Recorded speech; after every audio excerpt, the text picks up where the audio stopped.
দেখেন, যেটা বলতেছিলাম, ঐকতান কবিতাটি রবীন্দ্রনাথ ঠাকুরের একদম শেষ পর্যায়ে এসে লেখা। রবীন্দ্রনাথ ঠাকুরের জন্মদিন নামক একটি কাব্যগ্রন্থ আছে, যে জন্মদিন কাব্যটা রবীন্দ্রনাথ জীবিত থাকা অবস্থায় সর্বশেষ নামকরণ করতে পেরেছিলেন। এরপরে রবীন্দ্রনাথ আরেকটি কাব্য লিখেছিলেন শেষ লেখা, সেই কাব্যের নামকরণ রবীন্দ্রনাথ করতে পারেননি, তার মৃত্যু হয়ে গিয়েছিল। তো এই জন্মদিন কাব্যে যখন রবীন্দ্রনাথ ঠাকুর বক্তব্য দেন, মানে সর্বশেষ, ওই সময়ে ওই জন্মদিন কাব্যের 10 নম্বর কবিতাটি ছিল ঐকতান।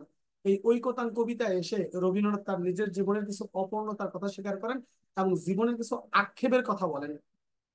কারণ রবীন্দ্রনাথ এই কবিতায় এসে বলতেছিলেন, যদিও আমি বিশ্বকবি, তবু আমার ডাক পৌঁছানো সর্বত্রগামী, যেখানে পাই আমি চিত্রময়ী বাণী, ভিক্ষালব্ধ জ্ঞানে তোরাইয়া আনি। রবীন্দ্রনাথ বলেন, আমি তো বিশ্বকবি, আমার ডাক সর্বত্র যাওয়া উচিত, সর্বত্র পৌঁছানো উচিত, কিন্তু তাই বলে আমি কি আমার ডাক সর্বত্র পৌঁছাইতে পারি? আমার ডাক কি সব জায়গায় যায়? আমার ডাক তো সব জায়গায় যায় না, কারণ আমার জীবনের বেড়া হয়ে আছে আমার জীবন যাত্রা। কারণ রবীন্দ্রনাথ একজন কবি, একজন জমিদার বংশের ছেলে। এই জমিদার বংশের ছেলে হয়ে, ছেলে বলেই রবীন্দ্রনাথ তার ডাক সর্বত্র পৌঁছাইতে পারেন না, সব জায়গায় তার এই ডাকটা গিয়ে পৌঁছায় না। এজন্য রবীন্দ্রনাথ আক্ষেপ বা আফসোস করেন, এবং সেই আফসোস বা আক্ষেপ করে রবীন্দ্রনাথ তার জ্ঞানের যে অপূর্ণতা আছে রয়েছে, সেই দিকটাই এই ঐকতান কাব্যে, ঐকতান কবিতায় তুলে ধরেছিলেন, যেটা জন্মদিন কাব্যের অন্তর্গত।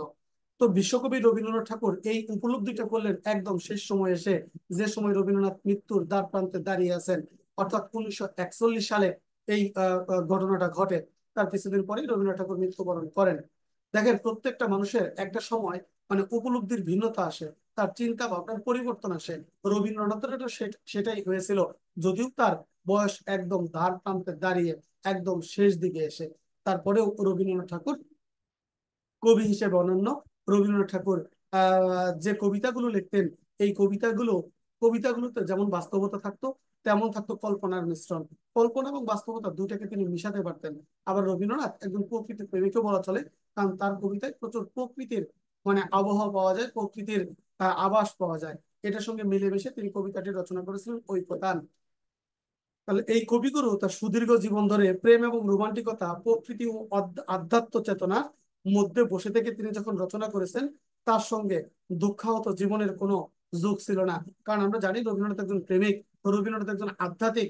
রবীন্দ্রনাথ আধ্যাত্মিকতাও রচনা করেছিলেন 1890 সালের পরে, যখন তার সঙ্গে দেখা হয়েছিল হচ্ছে আহ ফকির লালনের। ফকির লালনের সঙ্গে রবীন্দ্রনাথের দেখা হওয়ার পর রবীন্দ্রনাথ এক আধ্যাত্মবাদে বিশ্বাসী হয়ে ওঠেন এবং আধ্যাত্ম সাধনায় মত্ত হন। এবং এইখান থেকে রবীন্দ্রনাথ ঠাকুর একটা কথা বলেছিলেন যে বৈরাগ্য সাধনে মুক্তি সে আমার নহে। রবীন্দ্রনাথ তো ওইখান থেকে বোঝা যায় তিনি আধ্যাত্ম ছিলেন। আবার রবীন্দ্রনাথের প্রেম, মানসিক কাব্য, প্রেম সোনার তরী কাব্যেও দুই একটা প্রেম টেম দেখা যায়। রবীন্দ্রনাথের প্রচুর প্রেমের কাব্য রয়েছে। আর সেগুলোর বাইরে সে রবীন্দ্রনাথের জীবনে যে দুঃখ থাকতে পারে, সেটা কিন্তু কখনোই এর আগে প্রকাশ পায়নি। কিন্তু এই ঐকতান কবিতা এসে রবীন্দ্রনাথের জীবনের সেই দুঃখ বেদনা গণটাই প্রকাশ পায়, যেমন মাইকেল মধুসূদনের আত্মবিলাপ কবিতায় প্রকাশ পেয়েছিল। দেখেন, রবীন্দ্রনাথের জীবনে দুঃখও ছিল। দুঃখ যে ছিল না তা নয়। দুঃখটা কেন ছিল? আমরা জানি যে রবীন্দ্রনাথ জমিদার বংশের ছেলে, তার তাহলে প্রচুর সুখে দুঃখে মানে সুখ থাকবে, আনন্দ থাকবে, এটাই তো স্বাভাবিক। কিন্তু না, রবীন্দ্রনাথের ছেলেবেলা যদি দেখেন, তাহলেই বুঝবেন যে রবীন্দ্রনাথের দুঃখটা কত। রবীন্দ্রনাথ তার ভাই বোনদের মধ্যে ছিলেন কততম? 14তম। সেই 14তম ভাই বোনদের মধ্যে সবার ছোট রবীন্দ্রনাথ। যার কারণে বাবার বাবার ভালোবাসা রবীন্দ্রনাথ কিন্তু খুব একটা পায়নি, কারণ বাবা জমিদারিত্ব নিয়ে ব্যস্ত। 7 দিন যদি কোনো গ্রামে থাকে, 2 দিনের জন্য বাড়ি আসে, আবার পরবর্তীতে চলে যায়। মা অসুস্থ, মায়ের ভালোবাসাও পায়নি। ভাই বোনরা রবীন্দ্রনাথকে স্নেহ করবে সেই সুযোগও নেই, কারণ এর মধ্যে ভাই বোনরা তাদের নিজেদের জীবন নিয়ে সেটেল। রবীন্দ্রনাথকে মানুষ হতে হয়েছে আপনার হচ্ছে কাজের লোকের কাছে। আর কাজের লোক কখনোই মানে কারো সন্তানকে অত ভালোভাবে মানুষ করে না। তারা কঠিন নিয়মের মধ্য দিয়ে রবীন্দ্রনাথকে মানুষ করেছেন। বাড়িতে যাত্রা গান হতো, যাত্রা পালা হতো, রবীন্দ্রনাথকে সেই পালাও দেখতে দেওয়া হতো না। রবীন্দ্রনাথকে কি করতে হতো? যথা সময়ে খেয়ে দিয়ে যথা সময়ে ঘুম আসতে হতো, কারণ সকালবেলায় উঠে তাকে আবার জোরপূর্বক পড়তে বসানো হতো। যার কারণে রবীন্দ্রনাথ সারা জীবন যে সুখে কাটিয়েছেন এমনটা বলা যায় না। আর সেই রবীন্দ্রনাথ ঠাকুর তার জীবনের যে দুঃখ, কষ্ট, ক্লেশ এবং ক্লান্তি, সেগুলো এসে এই ঐকতান কবিতায় একবারে প্রকাশ করে দিলেন। তাই তিনি নিজের পূর্বতন কবির জীবনকে ব্যর্থ বলেছেন। কবি বলেছেন তার আগের জীবনটা পুরাপুরি মানে নয়, এটা মোটামুটি ব্যর্থ। রবীন্দ্রনাথ ব্যর্থই বলেছেন।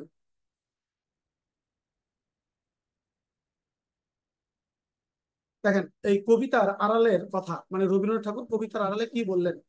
জমিদার বংশের জমিদার সন্তান হচ্ছে রবীন্দ্রনাথ ঠাকুর। রবীন্দ্রনাথ ঠাকুর জমিদার, তিনি কিন্তু জমিদারিত্ব তারও ছিল। সোনার চামচ মুখেই তার জন্ম হয়েছিল। রক্তে বিশ্বাসে চেতনায় সমাজের উপর তোলার ভাবনাই ছিল তার। তার হচ্ছে মজ্জাগত, মানে সবসময় তারা উপর জগতের মানুষ, সবসময় তাদের চিন্তা ভাবনা উন্নত। তারা হচ্ছে নিচু জাতের মানুষের সঙ্গে চলাফেরা করতেন না, নিচু জাতকে তারা কখনো কাছ থেকে দেখতেনও না, তারা সর্বদা তাদের পা মাটিতে পড়তো না। কিন্তু সেই রবীন্দ্রনাথ ঠাকুর হঠাৎ করে এসে এমন কথা বলতেছিলেন কেন? রবীন্দ্রনাথ বললেন, তাই সাধারণ শ্রেণীর মানুষের সঙ্গে আমার বিস্তর ব্যবধান ছিল, এই ব্যবধানকে আমি অতিক্রম করতে পারিনি।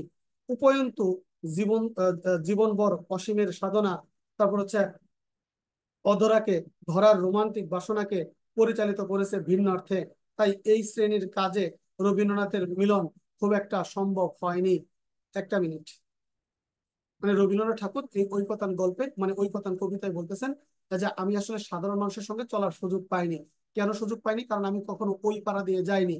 কারণ রবীন্দ্রনাথ কখনোই ওই বস্তির কাজ দিয়ে যেতে পারেনি। কারণ রবীন্দ্রনাথের জীবনের বাধা হয়েছিল রবীন্দ্রনাথের আহ রবীন্দ্রনাথের জীবনের বেড়াগুলো।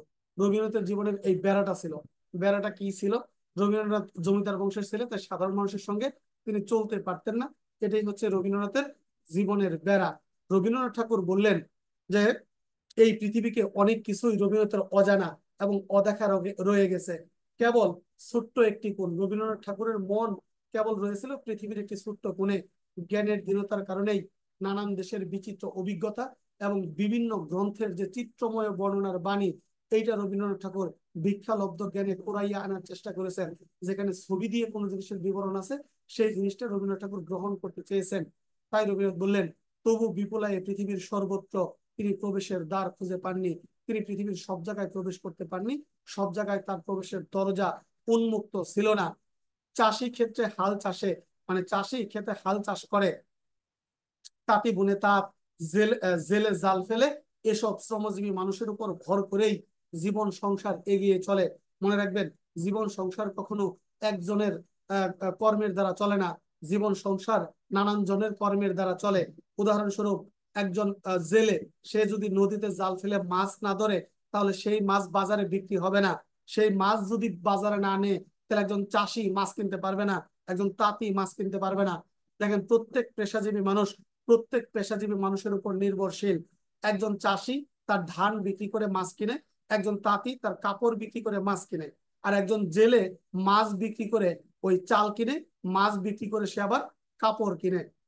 তার মানে প্রত্যেক পেশাজীবীর মানুষের দ্বারাই এই পৃথিবীকে সুন্দর এবং সার্থক করতে হয়েছে। রবীন্দ্রনাথ ঠাকুর এটাও বললেন। কিন্তু কবি এসব হতদরিদ্র মানুষের কাছ থেকে অনেক দূরে সমাজের উচ্চ মঞ্চে আসন গ্রহণ করেছিলেন।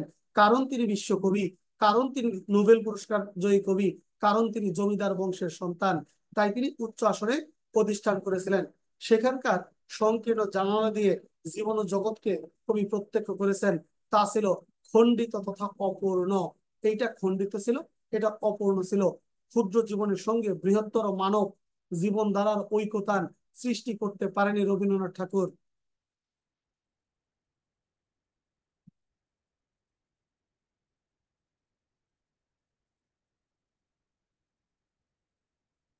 যাই হোক, যেটা বলতেছিলাম, যার কারণে তিনি শ্রমজীবী মানুষের অংশীদার হয়ে সত্য ও কর্মের মধ্যে সৃষ্টি করবেন আত্মীয়তার বন্ধন। রবীন্দ্রনাথ ঠাকুর বললেন, আমি সৃষ্টি ও কর্মের মাধ্যমে আত্মীয়তার একটা বন্ধন সৃষ্টি করব। এই জন্য রবীন্দ্রনাথ ঠাকুর বললেন, যার হাতে, মানে যে তার লাগি কান পাতে আসি।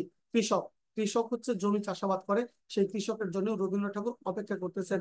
বলছেন, আমি তার লাগিও কান পেতেই আসি। মানে ঐকতান কবিতার যে যুগপৎ কবির নিজের এবং তার যে সমকালীন বাংলা কবিতার বিষয়গত সীমাবদ্ধতার দিক উন্মোচিত হয়েছে।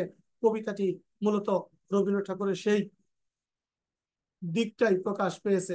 যদি আপনাদের কাছে ইন্টারমিডিয়েটের বাংলা বই থাকে, তাহলে একটা কাজ করতে পারেন।